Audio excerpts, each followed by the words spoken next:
we're about to go on a journey, and I promise we will come around to the point. But where I want to start is, I have a confession, and I fear it's not a good look for my brand. Oh, does it matter? So last night I was watching a show that I'm currently obsessed with, that while I don't really believe in guilty pleasures, I don't think we should be guilty about the things that bring us pleasure for the most part. This actually is a guilty pleasure. So it's the show 24. And it's a moral contradiction for me watching this show because it is the epitome of American propaganda, imperial propaganda, anti-era propaganda. Like, it's it's not good. And it came at such a time. It came, I think, maybe a couple years after 9/11. And so it's like, it's rooted in the fear and the stories around terrorism. So, you know, as I'm watching it, as someone that, I don't know if you can read my shirt, I do believe that every person deserves their human rights to be honored, and that this country is one of the countries with the worst record of human rights infringements. So, and that creates some problems, you know, across the world. Anyway, while I believe that, 24 is such a good show. 24 is such a good show. The storytelling, the cliffhangers, the surprises, the plot twists. Like, I imagine watching that show when it was first airing and having to wait every week to get the next part of the story. I can't imagine it, because this show will have me up at all hours of the night because it leaves me at a cliffhanger at the end of the episode and I have to see what happens next. So, you know, everything contains multitudes, humans and the creations of humans. But I bring this up because I was watching it last night, and as I was watching, like, this has become kind of like a comfort show for me. Like, if I really need some relaxing stuff, I'll watch like Living Single or Fresh Prince or something like that. But when I just like want to watch something that will like keep me engaged, I will watch 24. I started it from the beginning. I'm now on like season 8. It's bad, y'all. It's also steeped in like childhood. Like, that was one of my dad's favorite shows growing up, and so I do remember watching it when I was little, and I love these like repeatable, somewhat predictable but not quite predictable shows. Like, I love doctor shows and like 911 and all these shows that like have the same, like a similar format. There's somebody at the center that's going through some kind of challenge, and all of the main characters have to come rally around like trying to fix that problem. Love those kind of shows. Maybe it's neurodivergence, maybe it's Maybelline. But I was watching it, and since I started watching the show, I was like, why does this feel comfortable? Like, why does this feel like a comfort to me? Because it's actually so stressful. It's such a stressful watch. Like, my heart is beating a little extra hard, a little faster as I watch this. It's not actually relaxing, but it is comforting. And as I was watching last night, I realized that there's a way in which I use these shows that bring that sense of a visceral sense of aliveness into my body, that like quickening of my heart, the investment in the story, the drama, the intrigue, the romance, like that there's a way that I project my life onto this show, and it makes me feel like I'm really living. Not consciously, like that's not an intellectual thought. It's a feeling.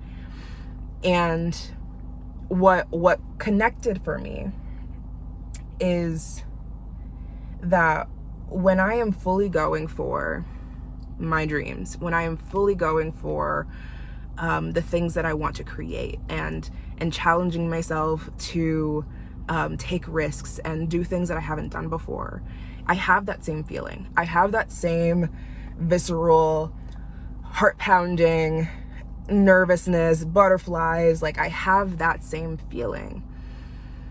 And it's not really a coincidence, right? That often when I'm avoiding doing that, when I'm avoiding really going after what I want in my life and my dreams, that I'm usually 5 episodes deep on a Tuesday night into 24. And it helped me kind of, I've been grappling with the idea that when we wait for the perfect conditions to go after what we want, like saying, when I have this, or when I know this, when I lose weight, when after I finish school, after I move out of this place, or after then I will do the thing that I really want to do. Then I will go after this art that I want to create. Then I will whatever. That because I have that pattern of waiting for the perfect conditions, trying to hold out on taking any action until this and that is perfect for me, makes me feel more comfortable with taking a risk, or makes me feel more capable, or I feel less fear around it, then I can take the action. Living in that state then puts me in this place of still having the drive. I still want to create something, but I'm not allowing myself to because the conditions aren't perfect. So instead, I watch shows that give me that same feeling, that give me that same payoff, that same relief, where I feel like I'm doing something. I feel like I'm alive. I feel like I have a sense of aliveness through these shows that are giving that to me, where I could be creating that same sense of aliveness going to an open mic. But that requires me to put some skin in the game. That requires me to take risks, to face my fear, to face my shame, to devote myself more to myself, to my goals and my dreams, and to show up for it, even if I'm in that fear, even if I'm in that shame or anxiety. So this felt like something that I wanted to bring to this podcast, because I'm talking about taking imperfect action. And this was truly, like, I just had this realization last night. It's something that's been percolating in me. Like, I had all the pieces, but I hadn't put together the puzzle.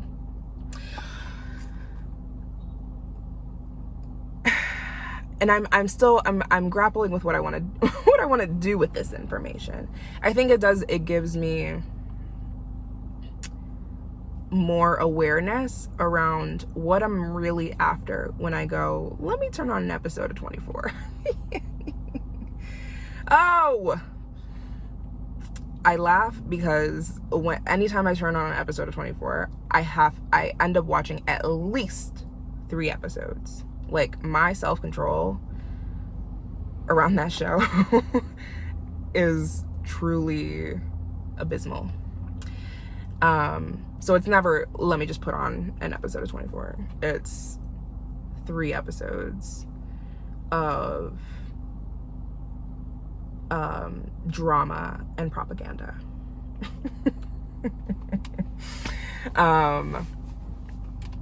And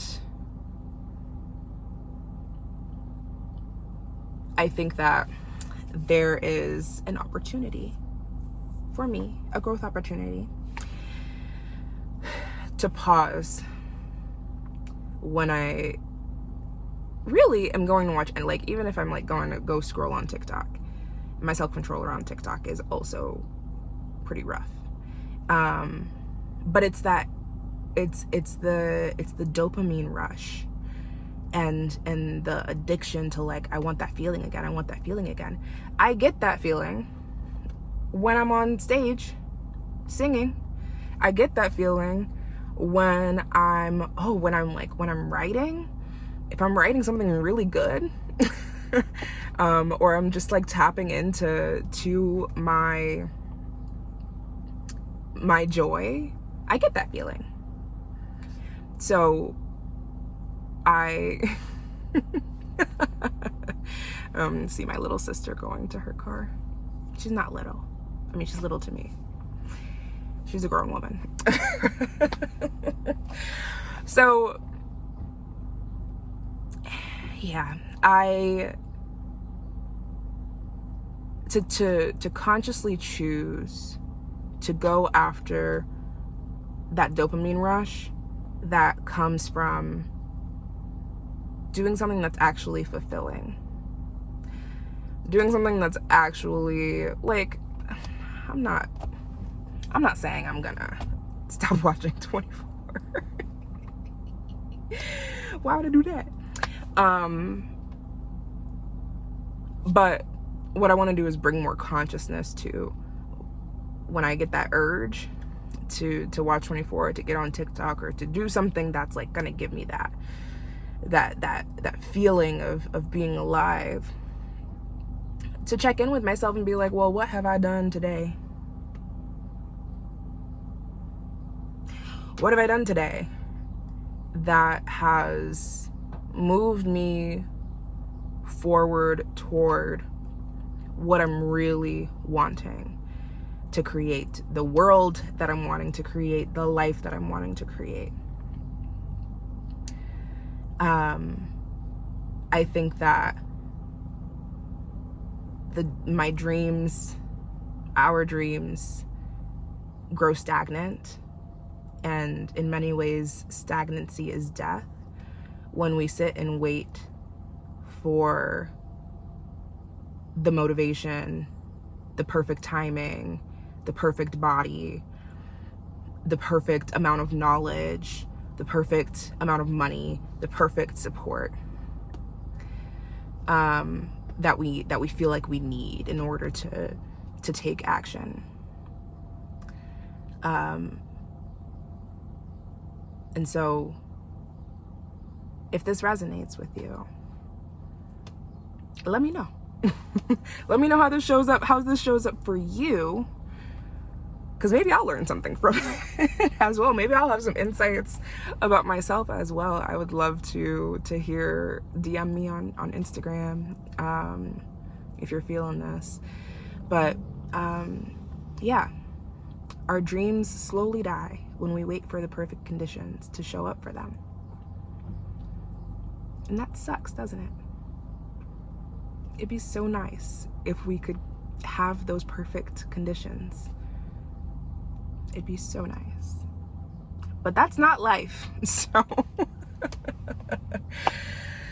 oh, that's my spontaneous insight for the week. Thank you for listening. These are kind of like, I guess I have a few more words. I have gotten into the practice of voice journaling because I'm a verbal processor. I don't know if you've noticed. So I use this app called Day One. I'll link it in the description. I use it to do some voice journaling where I just like talk to myself. It records it and it also transcribes it for me. So I use that just to like talk out my feelings and my thoughts. But I also use it when I'm trying to like create content, or figure out like how I want to write a piece of writing, or if I have an idea for a song, or like all those things. And why did I bring that up? This feels like a public voice journal. And I guess that's what it is. It's a podcast. Oh, and on that note, thanks for listening, and I'll catch you in the next one.